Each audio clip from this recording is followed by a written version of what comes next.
Captain Hansen, the maestro of mayhem, the Pacific's purveyor of pandemonium, pioneers unorthodox tactics that leave the enemy perplexed and perturbed. PT-72 and his brave crew, a spirited squad of salty sea dogs, unleash daring deeds that defy the norm. Depth charges on surface ships? Why not? The pricks of the Pacific don't need permission. These devilish daredevils play by their own rules, making the enemy scratch their head in bewilderment. To Tokyo, she is a devil boat, a bewitching spectre, a belligerent banshee appearing everywhere and nowhere, a fierce hunter on the relentless quest, a silent shadow looming over every Japanese ship. The Orca's maw devours all. Even mighty warships tremble when they hear her name. They are a phantom force, emerging from the mist to strike swiftly and retreat into the shadows, leaving confusion and chaos in their wake. To the enemy, PT-72 is a devilish spectre, a diabolical dervish, a force that defies prediction. But to us, she is our lady. Ahoy there, welcome back to Boat Crew. The last 48 hours have been very, very crazy in the Pacific here. Things have hit the fan, the Japanese have sent the destroyer squadrons everywhere, and we have been fighting them non-stop. And it looks like we have another fleet to face. There's nothing going to stop us now. We are going to get you. We have a taste for blood. Let's send out the mortar. Nearly every cargo ship we've faced has fallen in a similar fashion. This is a merchant ship, so we're going to put a bit of fire on the bow to do some damage and try and take out some weaponry. But the smoke screen is up. They can't see us now. And their doom awaits. The Orca hunts. PT-72 has become quite the force to be reckoned with from her humble days around Savo Island. And as we emerge from the mist, the boys get the depth charges ready. Our signature move. We now have assault rifles too, so they spray the deck. Depth charges away, one to the bow, one to the stern. And another Japanese cargo ship shall meet the bottom of these lonely waters. You can shine the spotlight, but it's not going to help you. And our favourite noise, the dinging of the RP bell. Down to Mono. Mono has proven to be difficult to take. Every time we take it, they reinforce it. So let's attempt another one. It's a moderate base defense. This is an interesting base in that there was a shoreline and then the small island here was providing crossfire. And we started quite a distance away, so it took some time to get up here. But it was a medium base and we've been able to wipe the field pretty easily. By ourselves, we've left the squadron at home for now. I didn't see the point of risking them. They are our heavy base assaulting people, you'll see. I have plans. Captain Hansen is ready to finalize the campaign here in the Solomon Islands. Where's our man? We left someone behind. It is a common theme on this boat that everybody swims, nobody quits. Attacking Mono twice in a row to get that really smash the defenses. So they shouldn't be able to reinforce that one. And the attack fleet is on its way. So let's head back to try and meet them. We could use with some ammunition. Nope, they're not around. Nothing around. Let's head back to base. It's quicker. Suzutsuki. Nearby. Very close, in fact. Actually, she's like right here at our door. Alright. She's bringing the fight to us. I told you the destroyers were feeling pretty aggressive at the moment.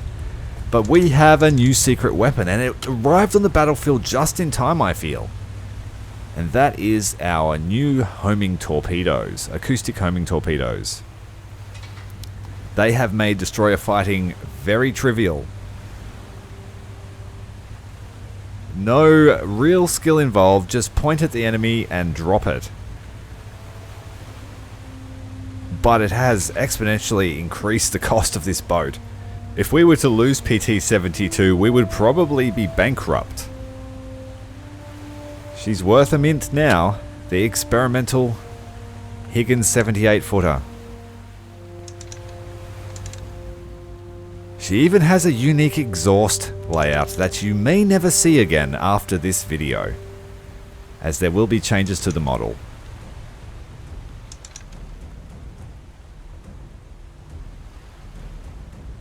A man that helped restore a real-life 78-footer Higgins, the PT-658, which is now an operating museum ship, reached out and said that there was a slight inconsistency. And the devs, being the awesome guys they are straight on it and are fixing that up. So there will be a patch soon to fix that model. And so PT-72 is completely unique. She will never be seen in this fit out ever again. The lessons learned here at the Solomon Islands would go on to shape the 78-footer class. Or that's how we'll explain it in our little story that we have going. Now that we've isolated the destroyer, we got a couple of hits with the homing torpedoes, but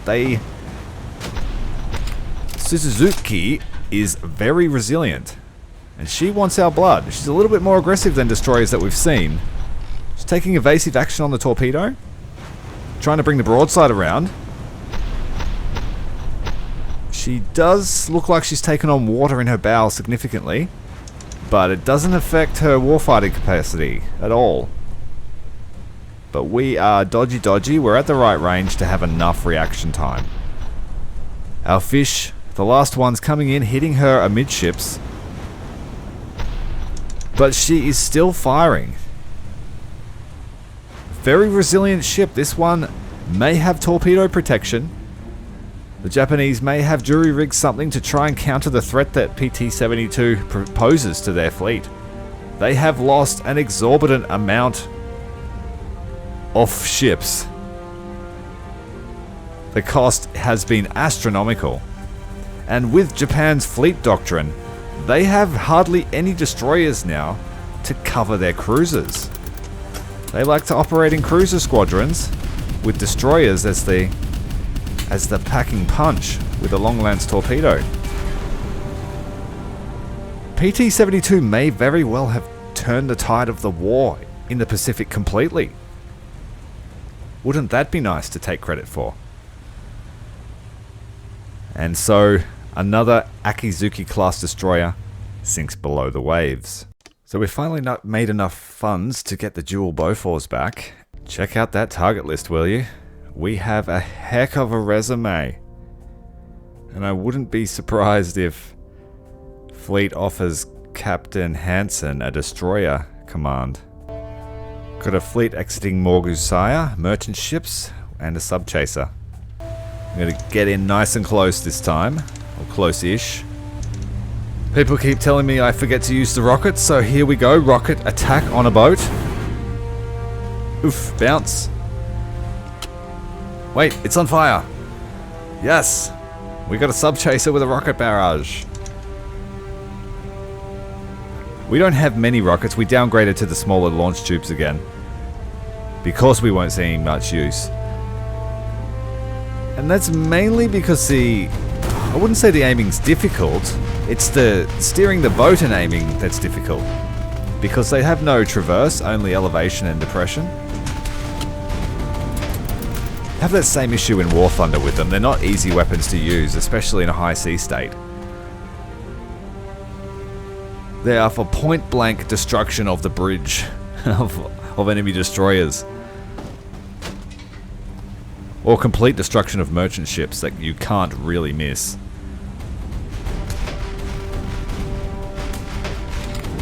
Oh yeah, we should probably target the guys, hey.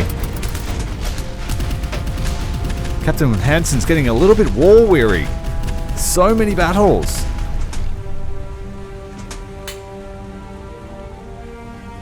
Okay, let's pick off the small guys first, and then we can just take our time. Let's use the rockets again. They're reloaded.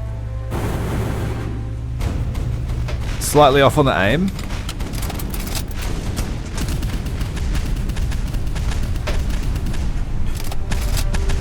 There we go. Poof poof with the big Bofo shots.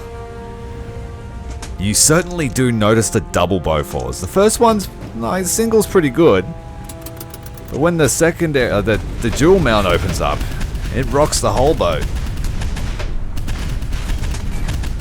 And the guy you're shooting at. It rocks his boat to pieces. Alright, the fish we sent out way earlier have hit home. No effort required with the homing torpedo.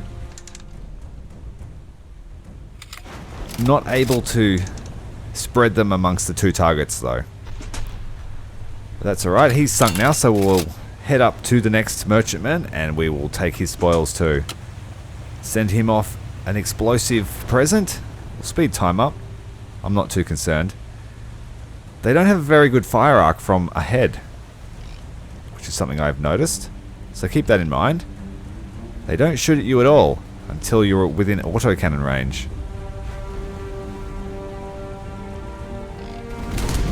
Like that, see? Yeah, we've got enough to upgrade again to the larger rocket tubes. But I don't know if I want to spend the money on it.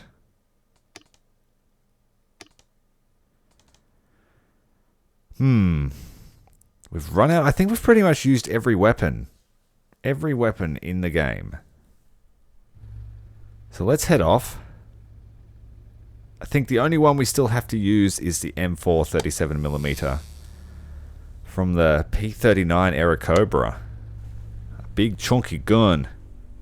And the guy that stands on the bow firing it is the guy with the biggest balls.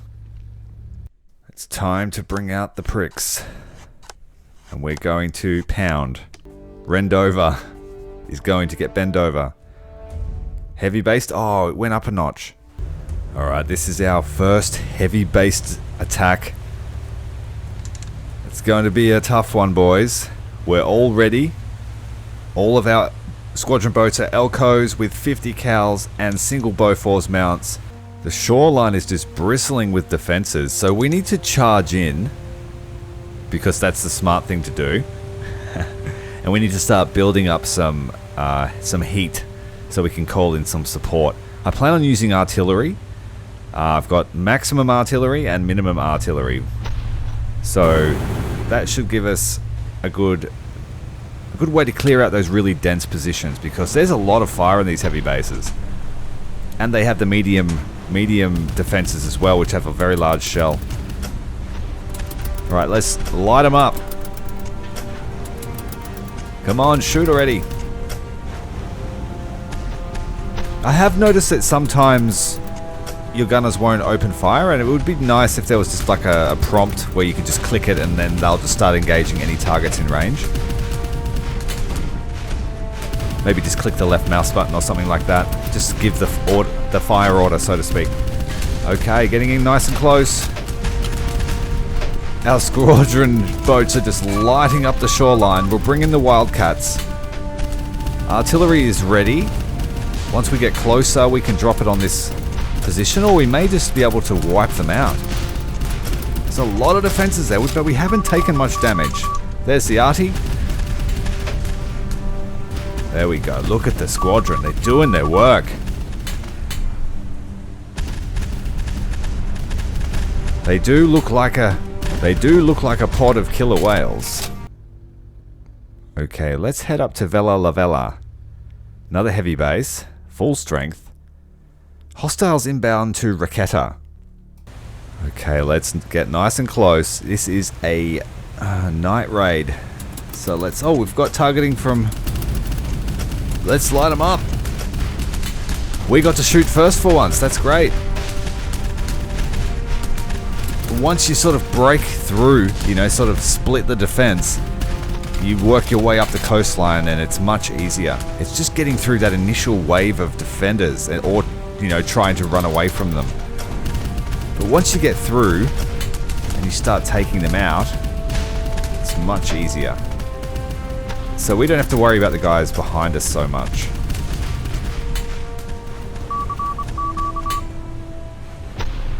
Yeah, heavy bases aren't as scary as we initially thought. Call in the arty. That's enough to take out a few positions. Yeah, nice. And the Wildcats will do the rest. Get them! We're on our road to victory! Vela La Vela should be... Oh wait, Raketa fell to the enemy. That was a very quick battle. We better head there. There may be a destroyer. And you know what that means? Free money. Destroyers are basically just a moderate threat now. They'll have to add cruisers. Scout cruisers and stuff. We've managed to find Yugiri at port. But he is defended well. But is he defended enough from one of our acoustic torpedoes? Basically wouldn't have... Oh, but then again, if his engine's not running, maybe it won't track him. That's interesting. We'll have to see. And this minesweeper will be our first test. It's running straight at the minesweeper. So even if it doesn't track, it should still hit. Well, at least it looks like it's running well. If you go into combat mode and then use the binoculars, you get a much better view of the battlefield. You get this high observation point. I like this form of binoculars. Very good. I like. But you have to be in this targeting mode to use it. So if you've got the game, keep that in mind. It's very useful for watching your torpedoes track. Both of those minesweepers are right next to each other and they have supplies on the deck, so we'll get RP from those. Oh, what? Is it tracking something else? No. Oh, I thought it was coming back for a moment then because we're moving and they're not. Thought that it was doing that thing that homing torpedoes do if you're the loudest one in the room. Well, the old-fashioned ones anyway, like the old German ones that would fire out of the tube and then turn around and hit the submarine that launched them. Pretty sure that was the German ones. I'm sure there'll be an expert that can correct me in the comments if I'm wrong.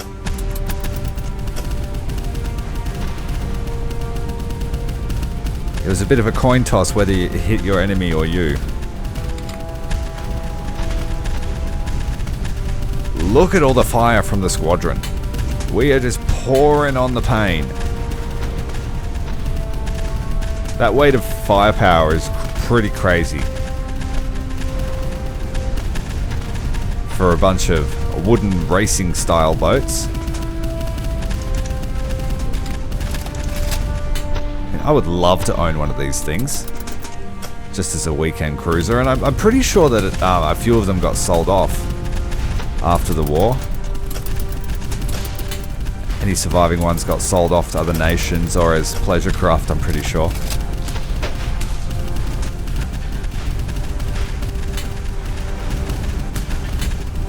At least I know that to be the case with the Elcos.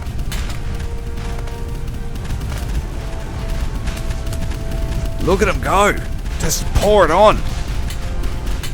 Give them hell! At this point, we've got so much firepower, I'm just pointing and dodging. So, throughout the campaign's had pretty good pacing. Like, we've started the early days where we had to really watch our manpower, we had to watch our ammunition, we had to pick our battles. I feel the scale in power, it's great. When we threw away our training squadron a bit, we sort of just saw the capabilities of what they were able to do. But now we're using our squadron the right way, I think. Yugiri is going to fill some artillery.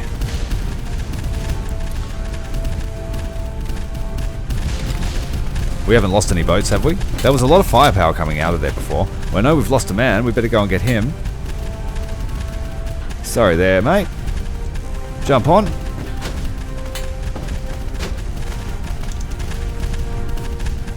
I should mention that we left Kenny B Trouble at home. We got him up to maximum rank really quick. A few days on the boat with Captain Hansen is enough for most naval careers. And so he's in reserve. Should anything terrible happen to the boat, he will be the one to pass on the legacy. But if not, I'm sure he will be redeployed to another boat where his experience can be used. Yugiri is sitting in a shallow berth. So all that damage has made her sink, but not enough to finish her. Look at that guy doing a jump over the pier. These are stunt boats. We've souped up the engines. These are not standard engines. And the packet's already pack-a-punch. Depth charges away in shallow water would be a death sentence to anybody nearby. The remaining ship is on fire. We used this same tactic to beach ourselves early in the campaign, and it actually saved the boat. So I don't blame the Japanese for having shallow berth.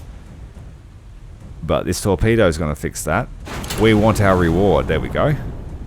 We have finished it. Goodbye, Fubuki. We traded one squadron boat for 2 heavy bases and a destroyer. That's a pretty good trade. So according to the campaign victory points thing, we are less than halfway there. But the map of the Solomon Islands tells us that we are winning by a fair margin. I'm not sure whether there's a total victory, like Total War paint the map thing. Alright, so we're just going to follow the same method. Just get in nice and close and light up the beach. We might head a little bit to the east. And attack from the eastern shore and work our way west.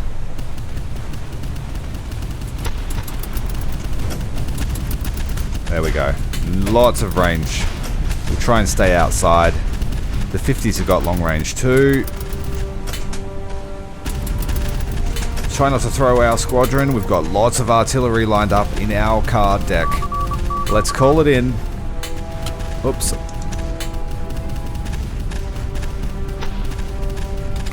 Yeah, so use the targeting binoculars when you're calling in your support and you get great vision.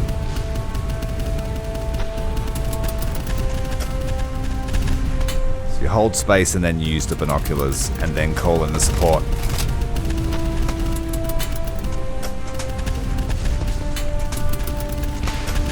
Easy stuff. We are cleaning up the Pacific. Let's see how our squadron goes against a whole wing of angry Zeros. Really annoyed at us for destroying that heavy base.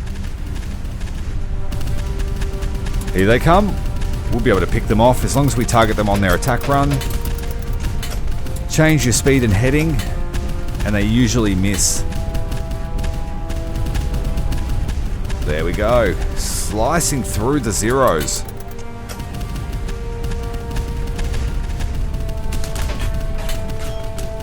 Excellent stuff. We got like 6 Bofors between all the boats.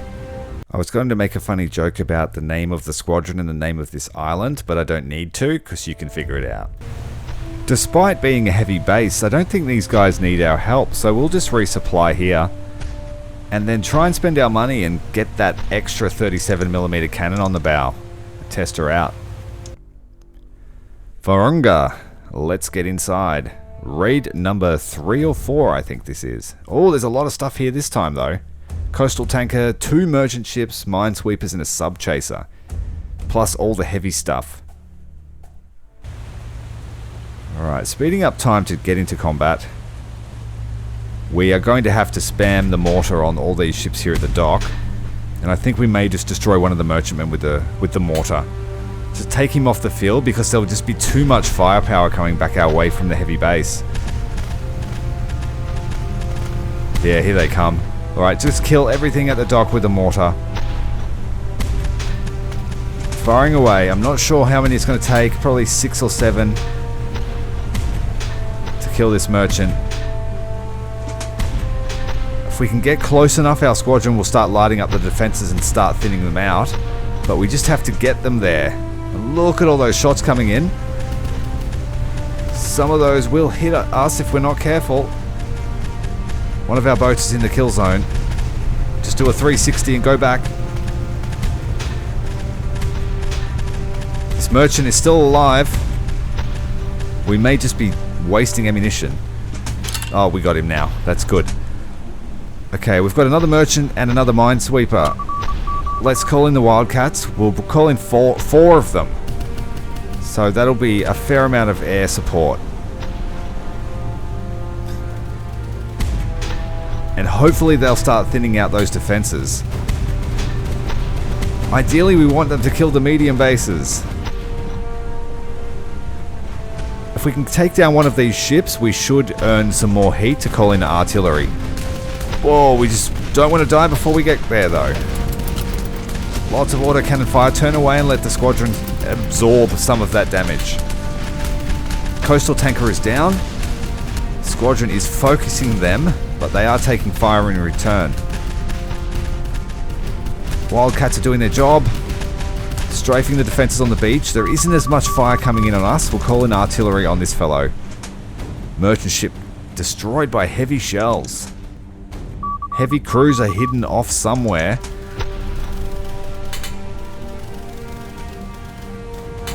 Okay. Well, let's make our way over to the spoils and then we'll start hitting these defenses while we collect the supplies. Artillery on that position should get 2 or 3. Or 1. It's alright, it was only a light artillery.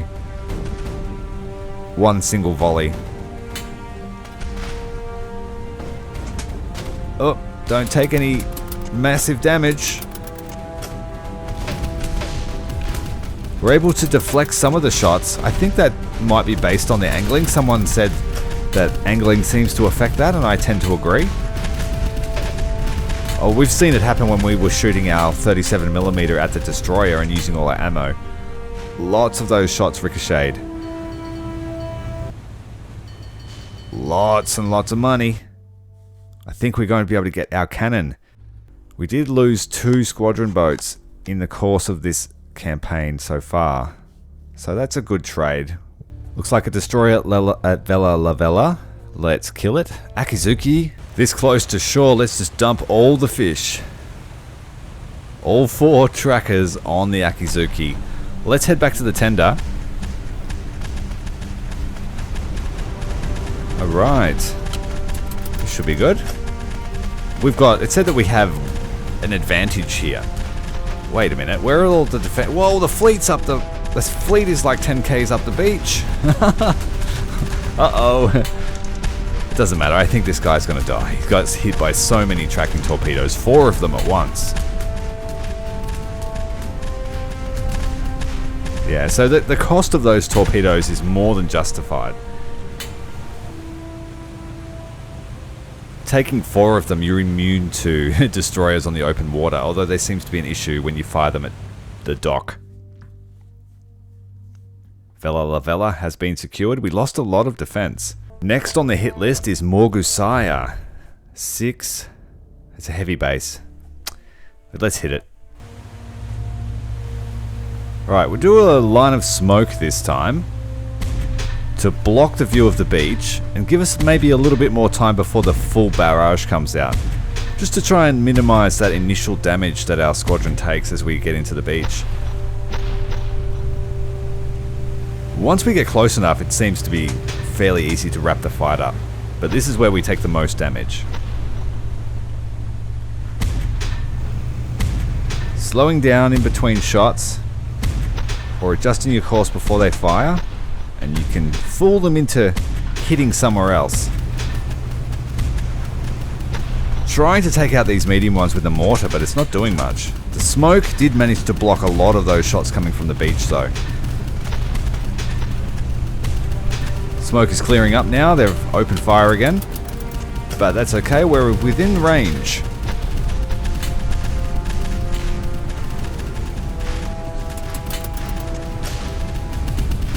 Come over this side first, sweep this side clean, and then push our way to the east.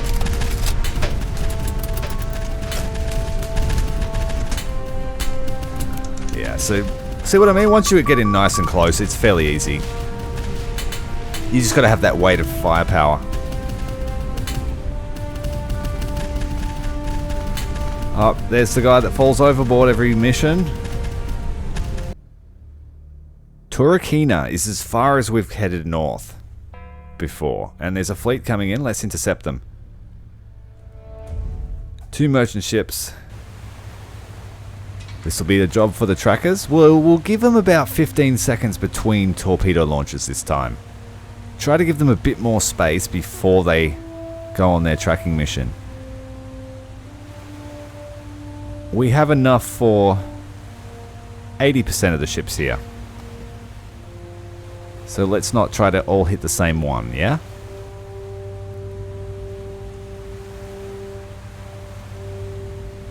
I'm hoping that with enough space, they will reacquire if they've tracked the first target. We've seen that work before. When I launched 3, the third tracked and hit a different target after the first target was sunk.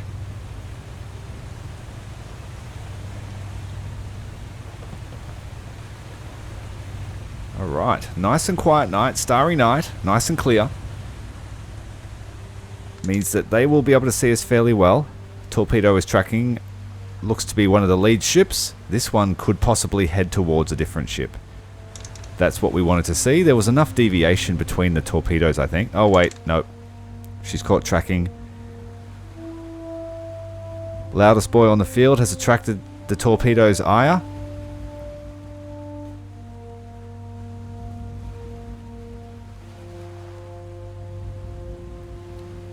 And it's just a matter of patience.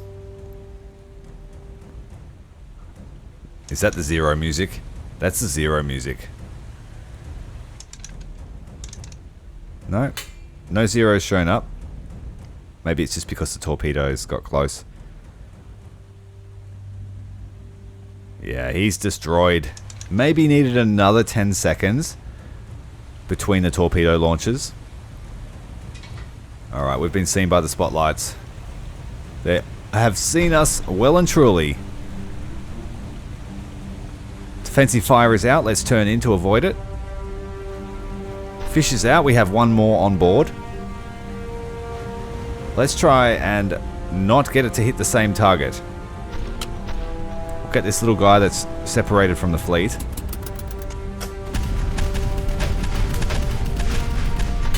Absolutely decimating the small sub-chaser. Alright, now we just have to dodge and weave. Got a couple of coastal tankers and 2 merchantmen. Easy food for our boats. And we'll take off the other coastal tanker. And then we'll get nice and close and personal for the merchantmen. No doubt that torpedo will just track the closest target.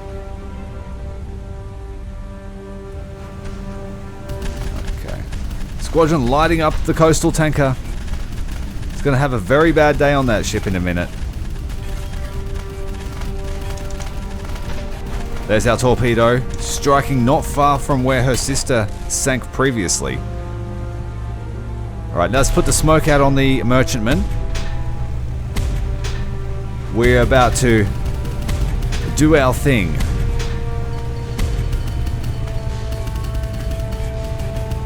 It's mortar time. And we're about to mortar all over the place. Not quite thick enough, but it's too late for them. We're under the bow. Depth charge away.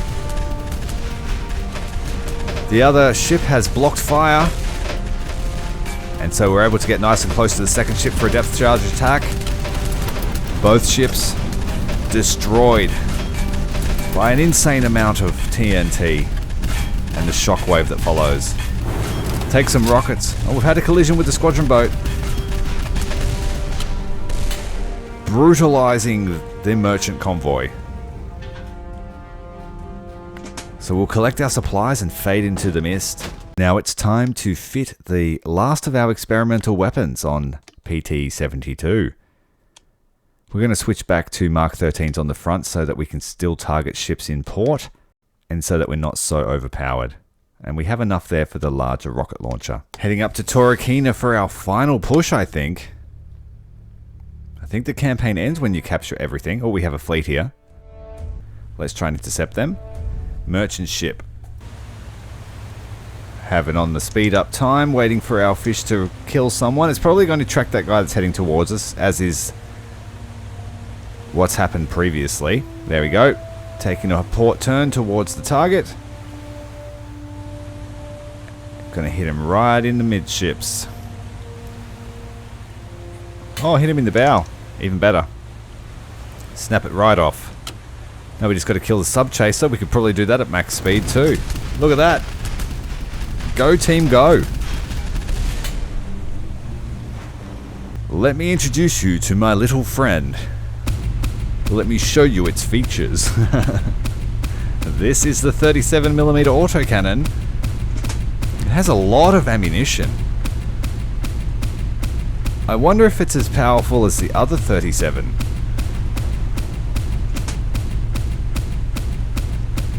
But yeah, it seems to be really good on ammunition. And then they just slam a new mag in. Reloaded. But though, the cans of ammunition, what is it, like 4 to reload 1 belt?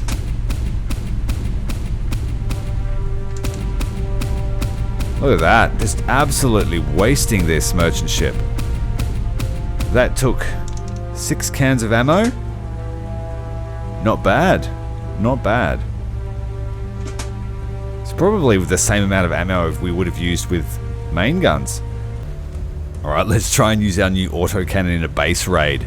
Heavy base raid. We've got the squad. We've got the rockets. We've got the autocannon. Let's see how we go at range. Same aiming as the 37mm anti-tank gun. So it's a little bit funny when the round arcs. It's much easier to hit surface vessels because they're bigger. I think that'll hit. Let's do a burst. No effect. Let's try you. Shoot him. Keeping in mind that we're moving towards them. The dock is coming up. Decrease the lead a little bit. Yeah, we've taken one out. I don't have the best accuracy, but we'll get used to it. Let's get up to the shoreline and just hose them down. This one too.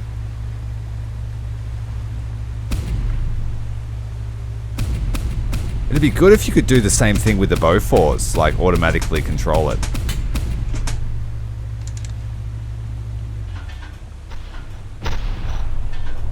Uh-oh, here they come. They've seen us now. Keep shooting them. That's a good way to get killed, actually. Let's not do that. Getting a little bit keen and not thinking so much about longevity. Let's move in. Well, hose down. We've only got 3 bases to go. And I don't see the Japanese doing anything too hectic to respond, unless the devs have put in some crazy endgame crisis. 300 destroyers suddenly materialize. Japan found the resources to spam destroyers.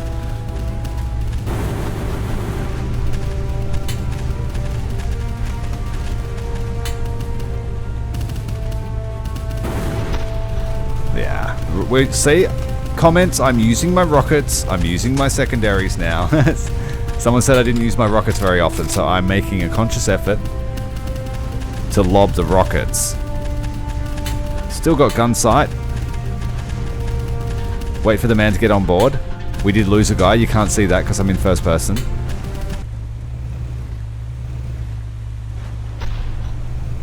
Alright, let's get around here and finish off these guys with the autocannon.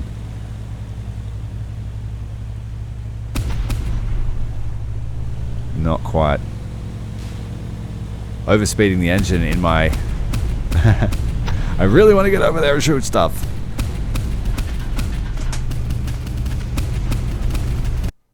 Oh, game glitched out a little bit there. That was lucky. We took a shot. hard drive's probably nearly full. I've been playing this game non-stop. Really enjoyed it. Oh my god, we've lost all the helmsmen. Hansen's overboard, Vittori's overboard. Get Paul Higgins on the helm. Oh dear, where are you boys? Now's not the time to finish your campaign in the drink. Or Hansen's taken a massive wound. That was, ooh, very lucky that he was wearing an armored vest. I did make sure that he was always wearing armor. That was the main concern. Tsimba. Let's do it, Tsimba. The circle of life. Alright, let's get closer. We'll use the autocannon again. There are ships here this time. So we will launch our Mark 13s, which are going to hit. The acoustic torpedo, pretty much useless in a port fight in my experience. At least until that's fixed, or it might be intentional.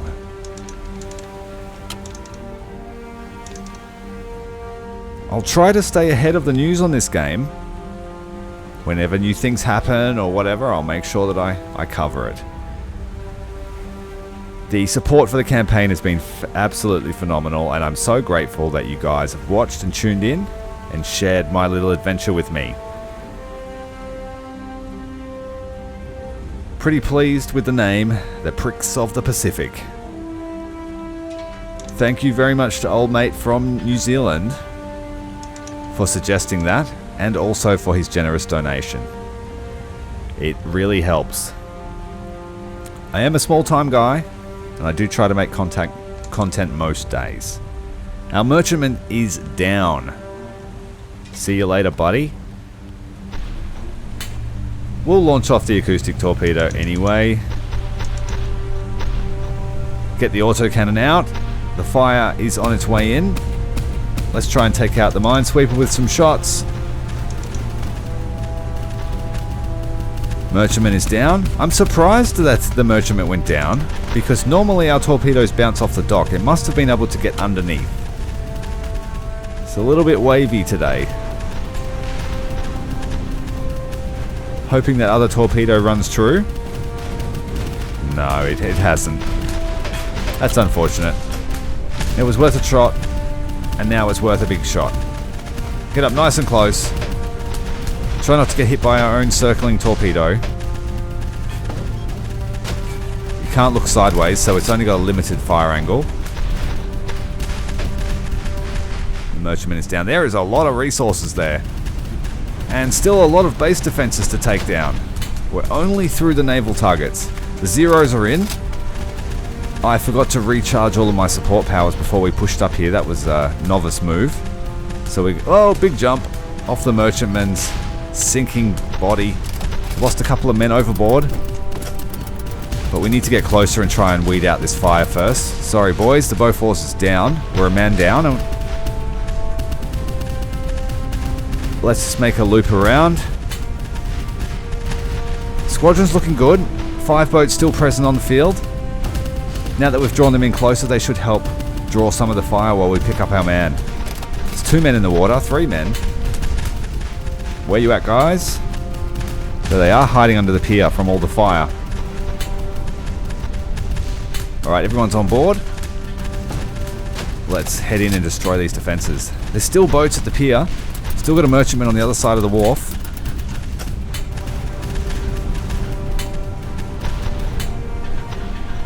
Oh, big shots coming in. Feeding our squadron to those big shots. Hopefully not. Excellent stuff. Very powerful. Feel like a squadron full of doom guys.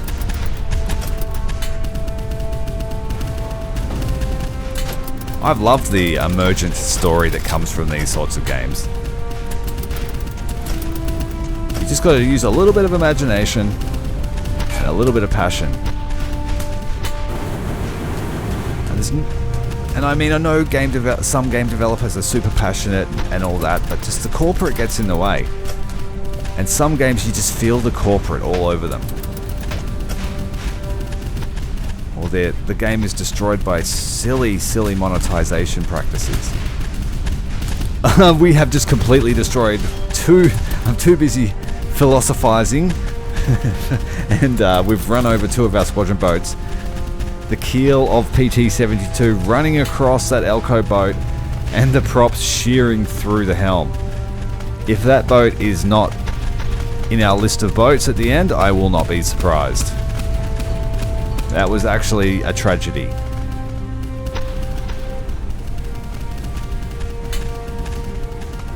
Let's get in here and finish this fight, grab those supplies, and then head on to the next base. We've got two more to take down. So now we're going to loiter in the area and wait for the landing parties to arrive. We need to protect them, otherwise we'll be fighting all over again. Fighter wave inbound. Let's see how quickly we can wipe them out. You just press fast forward, and then hope you don't get killed in the process. But we have enough firepower, so that worked really nicely. Uh-oh, there's a fleet there. Where did you come from, big boy? Where's our tender? We need ammunition. Oh, there we are. Let's see if we can get a fleet battle to happen. No? Bit closer maybe to them? Oh, no. Fleet battle. Look, there's bad guys. Get them. Oh, that sucks. I can't fight that fleet. Got a fully stock here. This landing party looks like they got it under wraps, despite being a heavy base. We don't think we need to assist this. We're fully stocked now, though. So we will make our way, I think. So that worked. Oh, wait, now there is a fleet battle outside. It's the fleet on the way to Tsimba. Let's join it. Our first blue water battle. 2 Akizukis. Wow. 2 Akizukis and a whole bunch of Japanese ships versus a tender and a whole bunch of torpedo boats and sub-chasers. This will be interesting. There are a lot of Japanese ships. There's the Akizukis. 2 of them. Is there anything else? No other large targets that we can see. So they're our priority threat. Let's launch off all of our torpedoes, the straight running ones and the homing. And let's head our way over to the tender for a resupply. And then we'll have more torpedoes, and hopefully by then the 2 fleets will have joined battle. And we should just be able to run a support role. I mean, we don't really want to get stuck in the thick of the fighting, and unless our fleet really starts to suffer. The 2 fleets are starting to close. I don't think we're going to get to the tender before the battle joins. Straight running torpedoes look like they'll miss. Nowhere near it. The fleet turned towards the other. I should have thought about that. Akizukis are firing at our squadron boats. They can see us. Spotlights are on the allied fleet now. Torpedo boats are in close fighting with the enemy torpedo boats.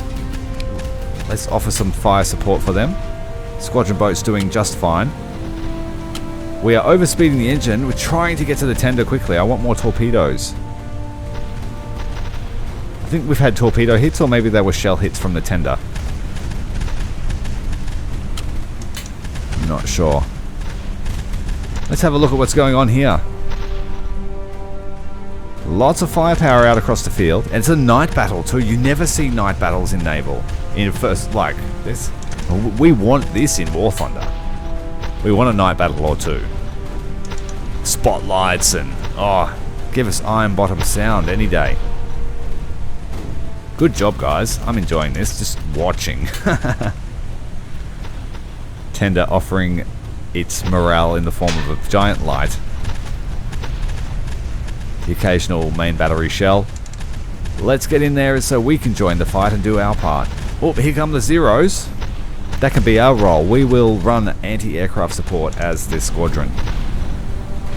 We are more than capable of that. We'll launch off a spread of torpedoes. Someone said in the comments you can just spam them from the tender's circle zone. So we will do that. This campaign is all about testing the boundaries of the weapons and the tactics that we can use, while also having fun. We haven't aimed to be the most efficient, but it certainly turned out that our tactics have been lethal to the Japanese. I honestly was expecting to lose a boat. Like, after my test campaign, I was expecting for PT-72 to not last very long. But I think we needed something special.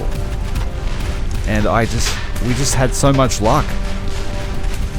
A little bit of smart thinking, being in the right place at the right time, and it culminates with a giant naval battle outside the final settlements.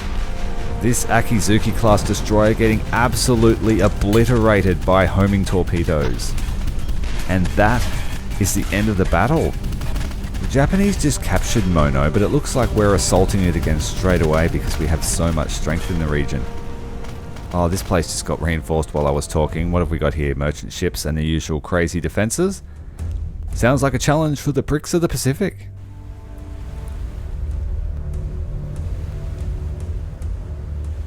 I'm so close to the end, I'm going to soldier on until the end of the campaign.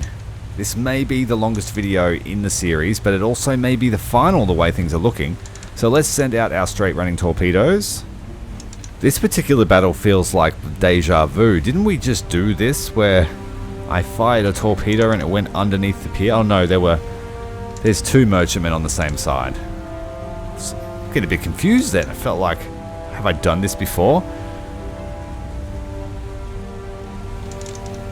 I wonder how much damage one torpedo will do to all of those ships sitting in the same vicinity.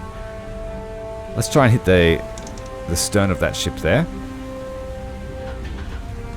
Both of our Mark 13s are out. The other ones are useless in a closed water fight. We've hit the coastal tanker and killed it instantly. Got a fire on board. The lights are on. Somebody's home. Here comes the fire.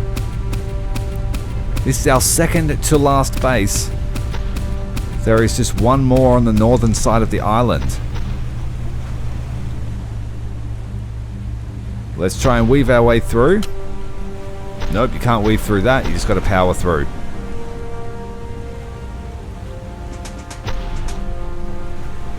Watch it.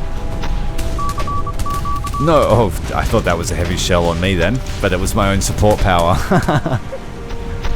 Oh, massive damage to the merchant ship. There are supplies everywhere, but they may not be needed at this point.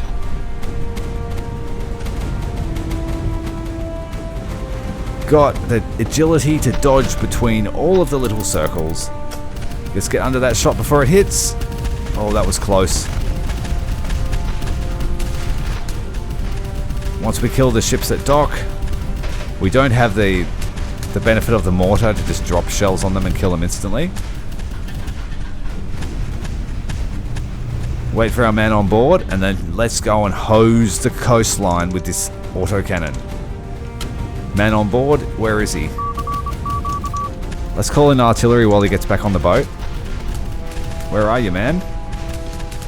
I have to leave him. Let's go and get some supplies. This is probably the most. So many you can't even hear the bell ding. More artillery. May as well use all the call-ins while we can. It is the countdown to victory. A hard-fought campaign over the last month. Taking just over 30 days to reach this point. Thanks largely in part to Captain Hansen and his crew. A real band of brothers on the sea.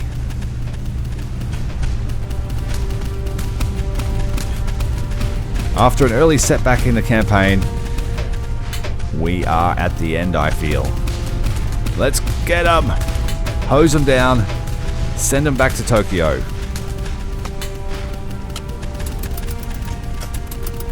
And the Blue Water Navy hasn't even shown up yet. Oh, nearly rolled the boat.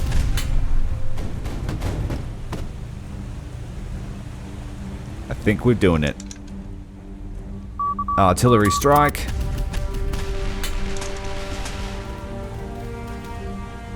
Oh, all the air support's coming in. Beautiful display.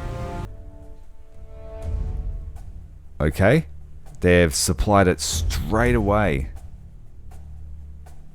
Somehow that arrived while we were waiting for the supply ship, the attack fleet. What's going on with that?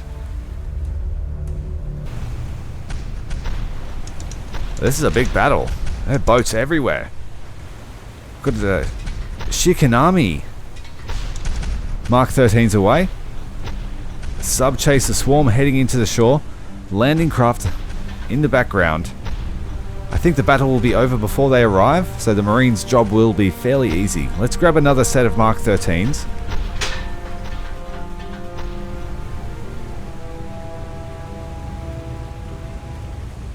Alright. Let's send them out again. Shikanami is getting absolutely caned by fire from all directions.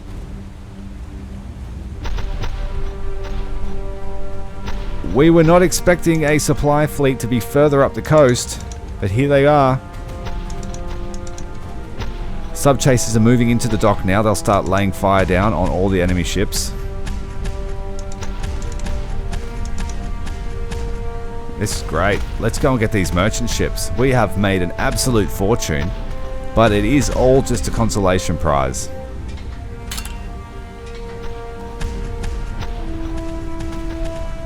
I think I've lost count of how many destroyers we've killed in this campaign.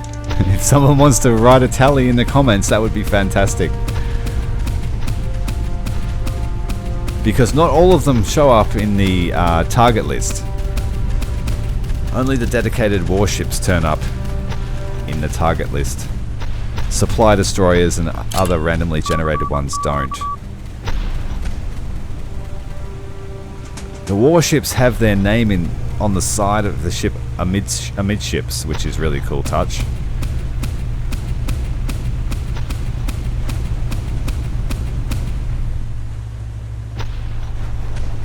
Let's go and finish them off with the big gun. You lose a lot of situational awareness when using this weapon, but it's very powerful and it's fairly easy to use. I've seen some complaints about the weapon, but I like it.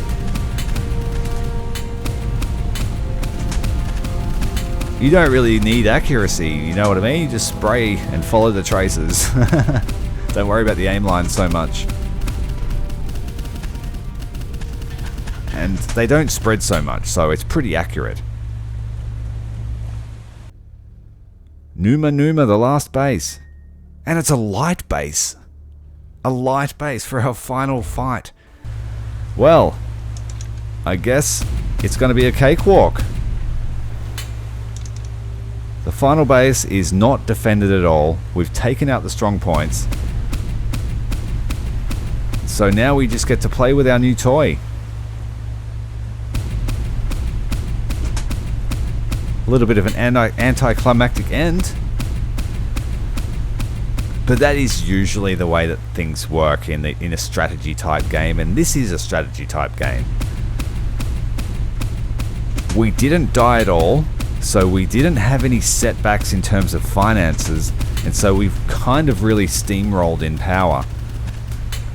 We had a couple of decisive battles which really would have affected the Japanese significantly, like when they attacked Guadalcanal.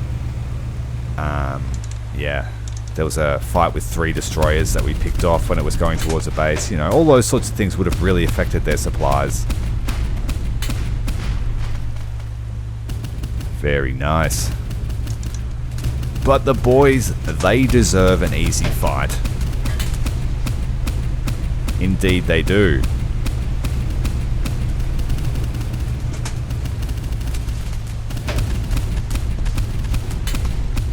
That's it. That's it. We just need to wait for the landing party, and the entirety of the Solomon Islands region has been secured from the Japanese. This was a long journey. Just under a month. And this is the final assault. Let's speed it up. and watch the boats come in to the shore. There'll be a few defensive positions to shoot up, but not much that will warrant the attention of such a large fleet. What have we got? One AA position. The last Japanese person on the island. That reminds me of that story where the guy didn't realize that the war had ended. Or if he did, he just didn't show it. The enemy is in full retreat, Captain. The Solomons are ours. Campaign victory. PT-72 has defeated the Japanese in the Solomon Islands region. Captain Hansen and her crew, her faithful crew, starting off as young schoolboys, never been in a boat before. Now they must set off on another adventure. There is sightings of a carrier out to the north, the one that was sending in all of those air wings. Perhaps Captain Hansen and the boys should investigate. And so, dear listeners, the saga of PT-72, the indomitable Orca and her valiant crew, reaches its triumphant crescendo. These boys, our maritime heroes, have proven their fight doesn't stop with the rising sun. No siree, it's onward. Our PT-72, the symbol of courage and audacity in the Solomons, in a daring feat that would echo through the annals of history. This very boat, led by legendary Captain Hansen, took on the impossible, a Japanese aircraft carrier, and lo and behold, sinking the mighty vessel and etching Captain Hansen as a national hero in the hearts of every patriot. But the tale doesn't end there. Our steadfast XO, Kenny B. Tremble, earned a hero's welcome, his silver star gleaming brighter than ever. And as for our daring sailors, two found love on foreign shores, their stories woven into the rich tapestry of the local area. And what of the rest of the crew, you ask?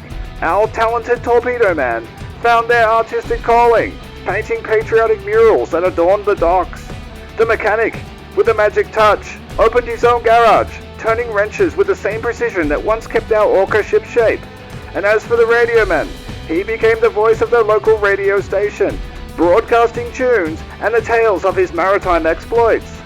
And as the sun sets on this glorious chapter, PT-72 sails into the horizon, a symbol of bravery and resilience.